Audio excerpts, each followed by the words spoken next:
tambang-tambang berizin yang tidak jalan, itu ada pencabutan oleh Kementerian BKPM pusat. Jadi mereka cabut izinnya. Nanti bagi siapa yang bisa menunjukkan bukti-bukti bahwa mereka sedang beroperasi dan memenuhi kewajiban-kewajiban baik teknis maupun finansial ke negara, itu pencabutannya bisa dibatalkan. Tapi itu kewenangannya ada di Kementerian BKPM bersama SDM.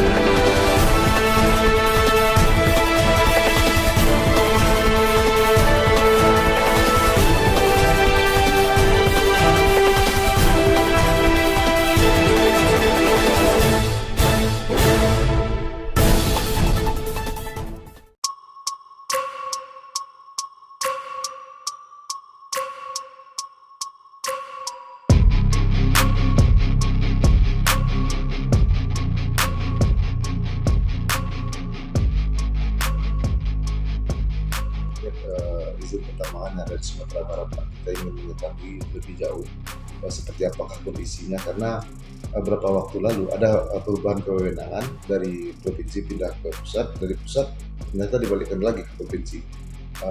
Tentu ini akan menjadi sebuah persoalan, Pak. Makanya kita pengen sebuah penjelasan bagaimana sebetulnya ini, Pak. Oh iya, jadi terima kasih. Memang kita ketahui dengan hadirnya Undang-Undang Nomor 3 tahun 2020 kemarin tentang perubahan Undang-Undang Nomor 4 2009 tentang pengelolaan usaha pertambangan. Di tahun 2020 itu semua kewenangan ditarik kembali ke pusat. Nah, jadi baik itu mineral logam dan batu bara, kemudian mineral non logam dan galian C pun ditarik ke pusat. Iya. Jadi akibatnya selama ini pelayanan yang kita berikan itu tidak bisa lagi dilayani di provinsi. Nah, kemudian dengan penarikan itu tentu ini menjadi beban yang luar biasa bagi Kementerian SDM.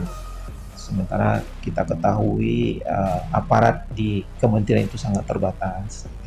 Nah, sehingga selama kewenangan itu ada di pusat, hampir semua proses perizinan baik itu baru maupun perpanjangan dan pelayanan teknis lainnya itu boleh dibilang terkendala pelayanan oleh kementerian, karena mereka mencoba untuk melayani melalui media online. Nah, ini tentu menjadi kesulitan dengan jumlah aparat yang terbatas dan melayani seluruh wilayah Indonesia itu sangat terbatas sekali kapasitasnya, sehingga hampir semua permohonan ini tidak dapat diproses. Nah, akhirnya dengan evaluasi yang mereka lakukan, maka diserahkanlah kembali pendelegasian kewenangan khusus untuk mineral non logam dan batuan, nah, seperti galian C. Nah, sifatnya adalah pendelegasian kewenangan, bukan penyerahan atau pengembalian kewenangan. Kewenangan tetap di mereka, tapi pelaksanaannya didelegasikan ke provinsi. Nah, jadi ini berbeda dengan penarikan berdasarkan Undang-Undang Nomor 3 itu. Kalau Undang-Undang Nomor 3 jelas semua kewenangan itu dikembalikan ke pusat, dalam hal ini Kementerian SDM. Namun dengan keterbatasan pelayanan mengingat jumlah dan luasan wilayah Indonesia yang cukup besar, maka pelaksanaan pelayanan khusus di galian C, mineral non logam dan batuan itu didelegasikan pelaksanaan perizinannya ke masing-masing provinsi. Nah, itu pada 8 Agustus kemarin berdasar dengan Perpres nomor 55 2022 diberikanlah pendelegasian itu dan diserah terimakanlah data-data perizinan yang sedang diproses oleh kementerian ke masing-masing provinsi. Nah, kita di dalam proses serah terima itu ada 58 IUP yang sedang berproses, Bisa itu. yang belum selesai di Kementerian SDM itu diserahkan ke kita. Ada 52 IUP baru, ada 6 yang perpanjangan. Nah, jadi dari situ kita proses di provinsi. Nah, dari kurun waktu itu sudah 8 IUP yang sudah kita finalkan, sudah keluar izinnya. Kemudian 2 lagi sedang proses. Kemudian untuk proses izin baru sekarang menunggu konektivitas dengan BKPMD. Nah, insya Allah mungkin minggu depan ini sudah bisa kita layani untuk yang baru. Ya, nah, jadi dan sekarang berdasarkan undang-undang itu pun galian C-nya dibagi dua. Yang satu statusnya IUP, izin usaha pertambangan seperti yang lama. Kemudian ada yang baru lagi namanya surat izin penambangan batuan khusus SIPB. Nah, ini juga untuk mempermudah pelayanan di daerah. Misalnya seperti ada proyek-proyek di suatu daerah, kemudian ada potensi galian C di situ. Nah, itu bisa kita berikan dengan surat izin penambangan batuan khusus. Artinya bukan IUP tadi ya Pak? Bukan IUP. Nah, bedanya kalau SIPB maksimal hanya 50 hektar dan tidak boleh dilakukan dengan peledakan. Kemudian izinnya hanya 3 tahun. Seumur dari proyek itu sendiri, maksimal 3 tahun.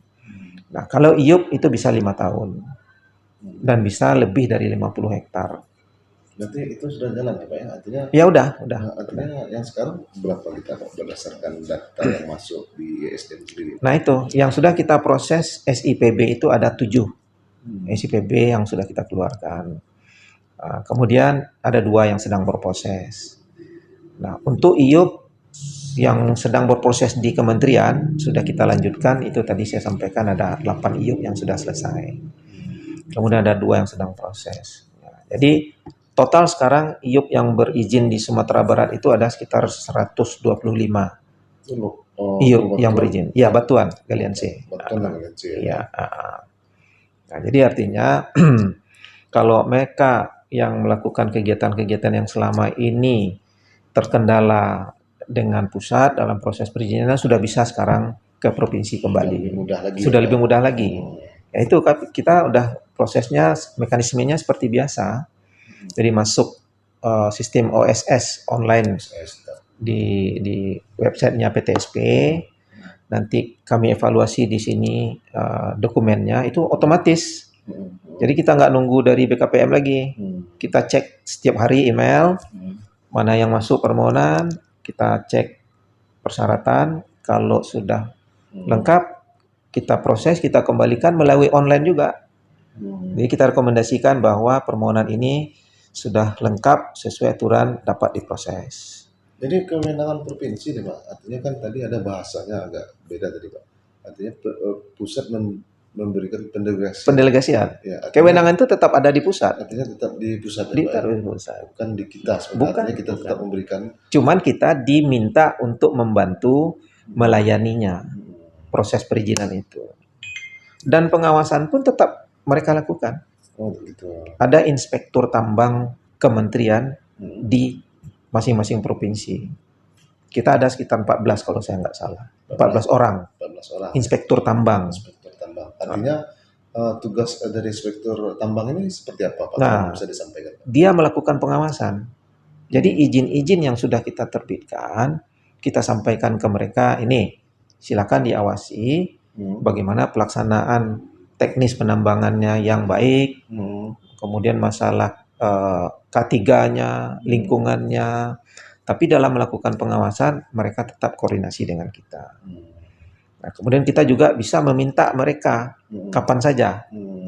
Kalau misalnya ada indikasi suatu izin melakukan kegiatan tidak sesuai dengan aturan, contoh misalnya dia keluar dari koordinat, ada laporan dari masyarakat. Kalau ada laporan, kita izin mati misalnya, atau izin mati, izin habis masanya tapi bekerja, kita panggil mereka, tolong ini lakukan pengawasan di lapangan. Di pengawasan tetap mereka melakukan. Artinya Pak, kalau memang bisa dijelaskan Pak, itu seperti penambangan ilegal misalnya Pak, itu Oke. gimana juga? Nah, kalau ilegal memang ini kalau dari aturannya itu adalah kewenangan dari aparat hukum. Tapi bagaimanapun kita dinas tentu juga punya kepedulian dan tanggung jawab bersama. Nah, apabila ada misalnya laporan, pengaduan masyarakat yang disampaikan ke kita akan koordinasi dengan aparat. Kita cek dulu ke lapangan. Bagaimana? Nah, kalau misalnya secara teknis itu memungkinkan untuk diberikan izin, akan kita sarankan ke mereka segera mengurus izinnya agar bisa melakukan kegiatan penambangan itu sesuai dengan kaidah-kaidah teknis penambangan yang baik dan benar. Nah, kemudian lebih jauh mereka bisa bayar retribusi ke daerah, kabupaten, kota kan. Jadi mereka bayar pajaknya, kemudian melakukan penambangan tertib sesuai dengan aturan, tidak merusak lingkungan. Nah, ini yang kita harapkan.